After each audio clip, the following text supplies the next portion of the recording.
Donc il s'agit d'un atelier de maroquinerie pour Louis Vuitton. La notion d'atelier à la campagne, c'était aussi d'avoir plein nord une lumière constante, une lumière en fait qui valorise en fait tout le travail des maroquiniers. L'objectif, c'était de partir du squelette finalement du projet, la couverture, l'enveloppe. Et ensuite, petit à petit, en fait, de subordonner en fait tous les éléments qui sont des éléments de confort, c'est-à-dire les éléments de ventilation, les éléments d'alimentation, etc. C'est comme ça que le projet a démarré, et c'est comme ça surtout qu'on a pu imbriquer étroitement le travail d'architecture et d'ingénierie.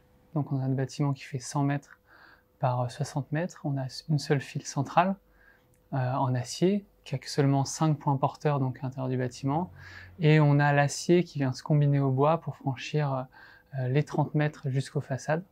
L'acier, à travers sa forme géométrique de triangle, cette sous-tension, elle accueille les éléments qui servent à la fois pour le bâtiment, mais aussi pour les ateliers de maroquinerie, dans lesquels on vient chercher le courant fort, l'air comprimé, etc. Mais aussi, on a essayé dans tous les cas que chaque élément faisait des rôles multiples. Ça veut dire que chaque élément, un poteau, peut aussi prendre les façades. Cette recherche d'usages multiples pour chaque élément nous a permis de supprimer énormément de systèmes constructifs. On a des façades extrêmement vitrées, ce sont des vitrages de 2 mètres de large par 6 mètres de haut.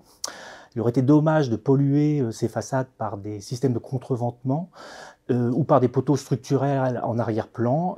Donc on a opté pour des structures de murs rideaux porteuses et bien évidemment en acier pour retrouver la légèreté de ces façades. L'apport de l'acier, pour le coup, sur ce sujet-là, nous a permis de minimiser la consommation de bois tout en restant dans les critères bas carbone d'un bâtiment de ce type, quoi.